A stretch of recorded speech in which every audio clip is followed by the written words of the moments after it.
आज की कहानी है भैरवी। दोस्तों, कभी कभी हमारी जिंदगी में ऐसे डरावने हादसे हो जाते हैं जो हमारी जिंदगी को तितर बितर कर देते हैं और हम सोचते हैं कि काश अगर ऐसा कुछ कर लेते, कुछ स्टेप ले लेते तो शायद हमारी जिंदगी कुछ और होती। आज की कहानी ऐसी ही एक रहस्यमयी घटना पर आधारित है जिसे सुनकर आप भी सोचने पर मजबूर हो जाएंगे। तो दोस्तों, ध्यान से सुनिएगा, रोंगटे खड़े करने वाली और खून जमा देने वाली इस कहानी को। पूजा को नए बंगले में शिफ्ट हुए लगभग 2 हफ्तों से ज्यादा हो चुके थे। उसके पति अनिल का ट्रांसफर कुछ हफ्ते पहले ही इस शहर में हुआ था। अनिल को यह बंगला सरकार की तरफ से तुरंत मिल गया था। बंगला काफी खूबसूरत था, काफी बड़ा भी था, लेकिन शहर की आबादी से थोड़ा दूर। उस बंगले के आसपास कुछ ही मकान बने हुए थे। पूजा का बेटा गोल्डी, जो 10 साल का था, उसे यह बंगला पहली नजर में पसंद आ गया था। लेकिन जब से पूजा ने इस बंगले में कदम रखा, उसे हमेशा अजीब सा महसूस होता रहा। उसके दिल में हमेशा एक खौफ समाया रहता। सारे पड़ोसी उसे अजीब नजरों से देखकर उससे दूरी बनाए रखते। उस रात डिनर के बाद पूजा अपने बेटे गोल्डी को सुलाकर अपने बेडरूम में आ गई। पूजा को गुमसुम देख अनिल ने मुस्कुराते हुए कहा, क्या बात है पूजा, आज बड़ी चुपचाप है? डिनर पर भी मैंने देखा तुमने ज्यादा बात नहीं की। सब कुछ ठीक तो है ना? अनिल, यहाँ के लोग थोड़ा अजीब नहीं है? मतलब अब शायद हम नए हैं इस जगह पर इसलिए ऐसा बर्ताव कर रहे हैं, या वो लोग ऐसे हैं। मुझे बड़ी अजीब सी नज़रों से देखते हैं हमारे सारे पड़ोसी। पूजा की बात सुनकर अनिल हंसते हुए बोला, बस इतनी सी बात, और इसलिए तुम इतना परेशान? मुझे लगा यार पता नहीं कैसी बात है, क्या बात है जिसने तुम्हें इतना परेशान कर रखा है। छोड़ो ये सब, इग्नोर करो उनको। ऐसी बात नहीं है अनिल, मैंने देखा है वो लोग मुझसे और गोल्डी से भी बहुत अच्छे से बात नहीं करते हैं। इनफैक्ट बात करने से भी कतराते हैं। पूजा, तुम बहुत ज़्यादा सोच रही हो। नए नए लोग हैं, घुलने मिलने में टाइम लगता है। वक्त के साथ सब ठीक हो जाएगा। चलो सो जाओ। इतना कहकर अनिल सो गया, मगर पूजा की आंखों में नींद कोसों दूर थी।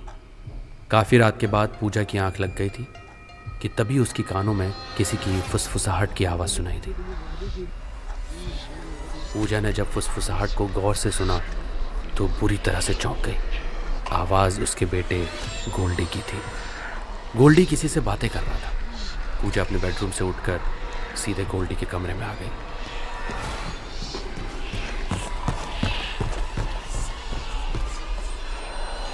जैसे ही उसने गोल्डी के कमरे का दरवाज़ा खोला तो उसने देखा गोल्डी बिस्तर पर अकेला बैठा हुआ किसी से बातें कर रहा था।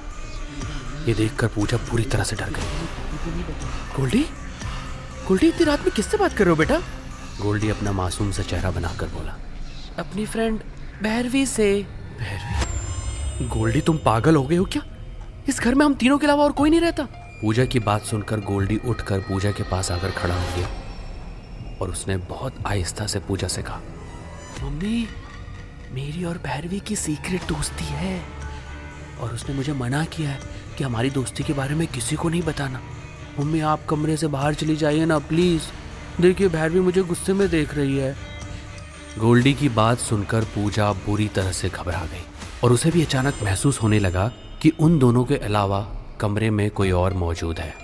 डर के मारे पूजा के रोंगटे खड़े हो गए और वो डरी सहमी चुपचाप अपने बेटे के कमरे से बाहर निकल आई। अगली रात डिनर की टेबल पर उसने यही बात अपने पति अनिल को बताई और अनिल जोर जोर से हंसने लगा। पूजा, गोल्डी छोटा है, अक्सर बच्चे इस उम्र में अकेले अकेले बातें करते हैं, अपने इमेजिनरी फ्रेंड बना लेते हैं, और जब तुम अचानक उसके कमरे में चली जाओगी तो बच्चा कोई ना कोई बहाना तो बनाएगा ना। अच्छा ये सब छोड़ो, मैं तुम्हें एक ज़रूरी बात बताना भूल गया। मुझे आज रात में एक ज़रूरी काम से बाहर जाना है, तो मैं कल सुबह लौटूंगा, ठीक है? इतना कहकर अनिल काम के लिए निकल गया। रात हो गई थी। गोल्डी अपने कमरे में सो रहा था। पूजा का कमरा गोल्डी के कमरे के ठीक बगल में था। पूजा कमरे की खिड़की से शीशे की तरफ मुंह किए हुए सोच रही थी कि अचानक उसने शीशे में एक काली परछाई को गुजरते हुए देखा। पूजा के पैर डर से वहीं जम गए। तभी उसने महसूस किया कि गोल्डी के कमरे का दरवाज़ा अपने आप खुल गया और वो परछाई उसके अंदर चली गई। ये देखकर पूजा के हलक से चीख निकल गई। उसने तुरंत अपने पति अनिल को फ़ोन लगाया। अनिल ने कॉल रिसीव कर लिया और पूजा ने एक ही सांस में कांपते हुए अनिल को सारी घटना बता दी। अनिल पूजा पर भड़क गया। उसने पूजा को डांटा और कहा उसे काम करने दे और वो कल सुबह ही तक वापस आ पाएगा। और ये कहकर अनिल ने कॉल काट दिया। पूजा दोबारा फ़ोन मिलाना चाहती थी, लेकिन तभी उसे गोल्डी की चीखने की आवाज़ सुनाई दी। पूजा दौड़ती हुई गोल्डी के कमरे में पहुंची, मगर उसने देखा कि गोल्डी अपने कमरे से गायब था। पूजा पागलों की तरह गोल्डी को आवाज़ लगाने लगी, मगर उस सुनसान बंगले में पूजा की आवाज़ लौटकर पूजा के पास आ जाती। तभी उसके कानों में बंद पड़े नीचे बेसमेंट से गोल्डी की आवाज़ टकराई। पूजा दौड़ती हुई नीचे बेसमेंट में पहुंच गई, मगर सामने का मंजर देखकर पूजा के होश फाख्ता हो गए। उसने देखा कि उस बेसमेंट में बहुत से लोग मौजूद थे। बेसमेंट की लाइट्स ऑन थी और एक लड़की ब्लैक गाउन पहने उसके बेटे गोल्डी का हाथ पकड़ी हुई थी। पूजा कपकपाते हुए बोली, कौन हो तुम लोग? ये सब क्या हो रहा है? पूजा की बात सुनकर गाउन वाली लड़की मुस्कुरा कर बोली, मैं ही तो हूँ भैरवी, तुम्हारे बेटे गोल्डी की दोस्त। गोल्डी बेटा इधर आओ, इन लोगों के पास खड़े मत हो, आ जाओ, मम्मा के पास आ जाओ।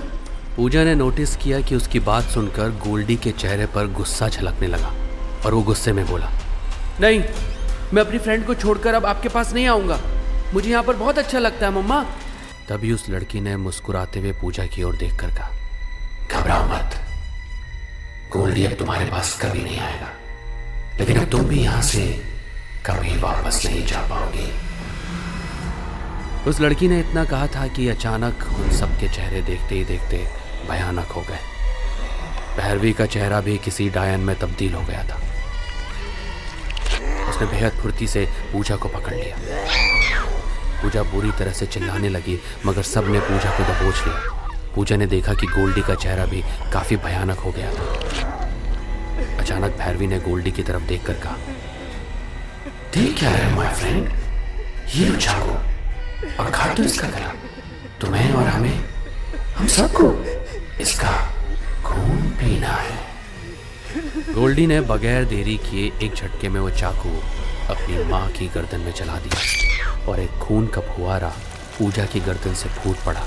देखते ही देखते गोल्डी और सब लोग पूजा के खून को चटकारे लेकर पीने लगे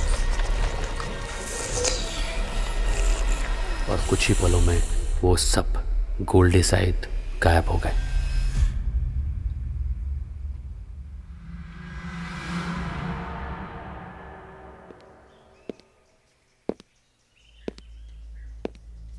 अगली सुबह जब अनिल वापस आया तो उसने अपनी पत्नी और बेटे को वहां पर नहीं पाया। उसने मोहल्ले वालों से भी पूछताछ की, मगर सब ने यही कहा कि हम में से किसी ने उसको नहीं देखा। तभी एक घर से एक बुजुर्ग महिला निकलकर अनिल के सामने आकर बोली, अब वो कभी नहीं मिलेंगे बेटा। ये क्या कह रही हैं आप? बुजुर्ग महिला ने अनिल को जो बातें बताई उसे सुनकर अनिल के होश उड़ गए। उसने बताया कि यह बंगला बरसों से वीरान पड़ा है। आज से 50 साल पहले एक लड़की कुछ लोगों को यहाँ रहने के लिए लेकर आई थी, जिन्हें वो अपना रिश्तेदार बताती थी। उस वक्त ये एरिया लोगों से आबाद था। उस लड़की के आने के बाद इस मोहल्ले में अचानक बच्चे और जवान गायब होने लगे। मोहल्ले वालों को उस पर शक हो गया। किसी को पता नहीं था कि वो कौन थी, कहाँ से आई थी। एक रात सभी लोग इस बंगले के अंदर घुस गए। उन्हें बेसमेंट के अंदर किसी के चीखने की आवाज़ सुनाई दी थी। वो सब बेसमेंट के नीचे भागे तो वो लड़की अपनी भयानक शक्ल से किसी जिंदा इंसान का खून पी रही थी। उन सब ने बेसमेंट के अंदर आग लगा दी।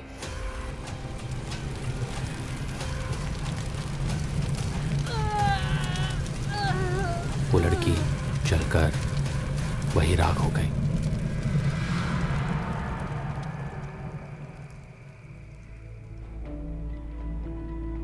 मगर उसके बाद भी लोगों के गायब होने का सिलसिला नहीं थमा। लेकिन तब से ये बंगला बंद पड़ा है। कहते हैं वो औरत अलग अलग नाम बनाकर बच्चों को सम्मोहित कर लेती है और उसी बच्चे के हाथों से जवान लोगों की बलि दिलवाकर उनका खून पी जाती है और बाद में उन बच्चों को भी मार देती है। ये सब बातें सुनकर अनिल ने पुलिस को बुला लिया। दोपहर तक पूजा और गोल्डी की लाशें बेसमेंट से बरामद कर ली गई। इस घटना के बाद अनिल को सारी जिंदगी अफसोस रहा कि काश वो अपनी पत्नी की बात मानकर घर आ जाता तो शायद उसकी पत्नी और बेटा जिंदा होते। इसीलिए कहते हैं दोस्तों, हर वक्त हर बात को मजाक में लेना ठीक नहीं होता। धन्यवाद।